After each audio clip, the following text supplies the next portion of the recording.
بے شمار انبیاء کرام کے یہ قاتل ہیں، وَيَقْتُلُونَ الْأَنْبِيَاءَ بِغَيْرِ حق۔ جس قوم نے اپنے وقت کے نبی کو ستایا ہو اور تکلیف دی ہو، وہ قوم بھلا عام انسان کو، ہمارے اور آپ کے جیسے لوگوں کو قتل کرنے سے ڈرے کیوں محسوس کرے گی؟ وادی تیہ کے اندر ان لوگوں کو محصور کر دیا گیا، 40 سال تک اس وادی میں بھٹکتے رہے، وہاں سے نکلنے کے لیے ان کو کوئی راستہ نہ ملا۔ ہم آپ کی اس بات پر ایمان اس وقت تک نہیں لائیں گے جب تک ہم اللہ کو براہ راست دیکھ نہ لیں۔ کیا پتہ یہ کتاب آپ اپنی طرف سے لے کر آئے ہو، جب تک ہم اپنے رب کو دیکھ نہیں لیں گے، ہم اللہ کو دیکھ نہیں لیں گے، اللہ خود یہ نہ کہہ دے کہ یہ کتاب میری طرف سے ہے، میں ایمان لانے والا نہیں ہوں۔ السلام علیکم ورحمۃ اللہ وبرکاتہ۔ یہودیوں کے اندر مسلمانوں کے تئیں اتنی نفرت اور اتنی عداوت کیوں ہے؟ وہ اتنے زیادہ خباثتی اور شرارتی کیوں ہیں؟ وہ اللہ کی نافرمانی اور رسول کی نافرمانی کیوں کرتے ہیں؟ اگر آپ ان سب چیزوں کے بارے میں جاننا چاہتے ہو تو آپ کو ان کے آباء و اجداد کی زندگی کو پڑھنا ہوگا، ان کے ماضی کو دیکھنا ہوگا کہ یہ لوگ ماضی میں کیسے تھے، ان کے آباء و اجداد کی زندگی کیسے تھی، ان کے کردار کیسے تھے، ان کے کرتوت کیسے تھے، ان کے کارنامے کیسے تھے۔ ان سب چیزوں کو پڑھ کر آپ ان کی زندگی کو آسانی کے ساتھ سمجھ سکتے ہو۔ موسیٰ علیہ السلام کے زمانے میں اللہ تبارک و تعالیٰ نے ان پر بے شمار انعامات، بے شمار احسانات فرمائے، ساری دنیا والوں پر ان کو فضیلت بخشی۔ فرعون جو ان پر ظلم اور ستم کر رہا تھا، اللہ تبارک و تعالیٰ نے اس فرعون سے ان کو نجات دلائی، سمندر میں ان کو راستہ دیا اور فرعون کو اور اس کے ماننے والے کو اس سمندر کے اندر غرق کر دیا۔ اپنی آنکھوں سے ان لوگوں نے مشاہدہ کیا، اللہ کے اس کھلے معجزے کو دیکھا، لیکن اس معجزے پر شکر کرنے کے بجائے ابھی چند دن ہی گزرے تھے کہ ان لوگوں نے بچھڑے کو معبود بنا لیا۔ سامری کے بہکاوے میں آ کر وہ لوگ بچھڑے کی پرستش اور پوجا کرنے لگے۔ موسیٰ علیہ السلام ان لوگوں کی فرمائش پر، ان لوگوں کے مطالبے پر کوہ طور پر اللہ تبارک و تعالیٰ سے تورات اور کتاب لینے کے لیے گئے تھے۔ ادھر یہ لوگ بت پرستی میں مبتلا ہو گئے۔ یہیں پر بس نہیں، بلکہ جب اللہ تبارک و تعالیٰ نے ان لوگوں کو حکم دیا کہ تم جاؤ اپنے وطن اصلی کی طرف، وہاں اللہ کا نافرمان بادشاہ، اللہ کا دشمن قوم عمالقہ وہاں پر مسلط ہو چکی ہے، تم ان سے جنگ کرو، ان سے قتال کرو اور ان کو بیت المقدس سے نکال باہر کرو۔ ان لوگوں نے اس موقع پر کیا جواب دیا؟ قرآن کہتا ہے اذهب انت وربک فقاتلا انا ہاہنا قاعدون۔ موسیٰ علیہ السلام سے لوگ کہنے لگے کہ آپ اور آپ کا رب جا کر ان لوگوں سے قتال کرو، ان سے جنگ کرو، ہم یہاں پر بیٹھے ہوئے ہیں۔ جب آپ کو جیت میسر ہوگی، آپ ان کو باہر نکال پھینکو گے، ہم آ کر وہاں آباد ہو جائیں گے۔ اللہ تبارک و تعالیٰ نے ان کی پکڑ کی۔ وادی تیہ کے اندر ان لوگوں کو محصور کر دیا گیا، 40 سال تک اس وادی میں بھٹکتے رہے، وہاں سے نکلنے کے لیے ان کو کوئی راستہ نہ ملا۔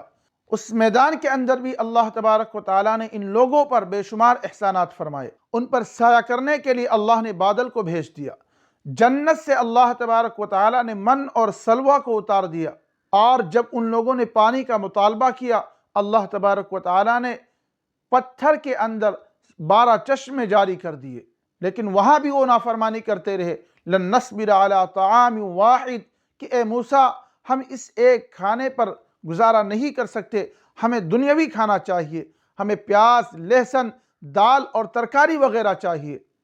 اللہ تبارک و تعالیٰ نے ان کی اس فرمائش کو بھی پورا کیا، لیکن ایک شرط لگا دی کہ جو قریب کی بستی ہے تم وہاں داخل ہو، جھک کر جانا اور حتہ حتہ، یعنی اے اللہ مجھے معاف فرما دیجئے، یہ کہتے ہوئے داخل ہونا، ہم تمہاری غلطیوں کو معاف فرما دیں گے۔ لیکن جب وہ لوگ اس بستی میں داخل ہونے لگے، اللہ نے جو طریقہ بتلایا تھا داخل ہونے کا، اس طریقے کو بھی ان لوگوں نے چھوڑ دیا۔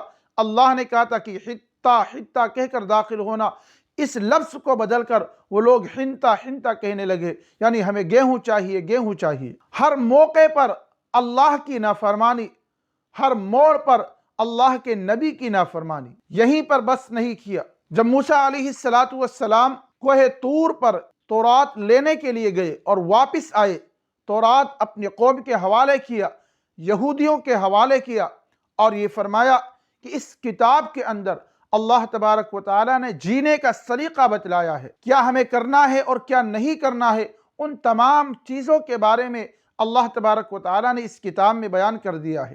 ان لوگوں نے جواب دیا لن نؤمن لک حتی نری اللہ جہرا، کہ اے موسیٰ علیہ السلام، ہم آپ کی اس بات پر ایمان اس وقت تک نہیں لائیں گے جب تک ہم اللہ کو براہ راست دیکھ نہ لیں۔ کیا پتہ یہ کتاب آپ اپنی طرف سے لے کر آئے ہو، جب تک ہم اپنے رب کو دیکھ نہیں لیں گے، ہم اللہ کو دیکھ نہیں لیں گے، اللہ خود یہ نہ کہہ دے کہ یہ کتاب میری طرف سے ہے، میں ایمان لانے والا نہیں ہوں۔ اللہ تبارک و تعالیٰ نے ان لوگوں کی گرفت کی، ان کی پکڑ کی، جب موسیٰ علیہ السلام 40 آدمیوں کو منتخب کر کے کوہ طور کی طرف روانہ ہوئے، اللہ کی تجلی آئی اور اس تجلی نے ان سب کو خاک کر دیا، جلا کر راکھ کر دیا۔ جب موسیٰ علیہ السلام بیدار ہوئے، اللہ تبارک و تعالیٰ سے موسیٰ علیہ السلام مناجات کرنے لگے کہ اے میرے رب، اگر میں تنہا اپنی قوم کے پاس گیا تو وہ لوگ مجھے لعن طعن کریں گے کہ موسیٰ نے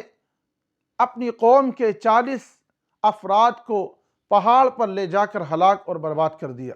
اللہ تبارک و تعالیٰ نے پھر انعام کیا، پھر احسان کیا اور ان 40 کے 40 بندوں کو زندہ کر دیا۔ لیکن کسی موقع پر بھی ان لوگوں نے اللہ کی طرف سے ملنے والی نعمت پر شکر ادا نہیں کیا، نبی کی قدر نہیں کی۔ قدر کرنا تو دور کی بات ہے، بے شمار انبیاء کرام کو ان لوگوں نے قتل کیا۔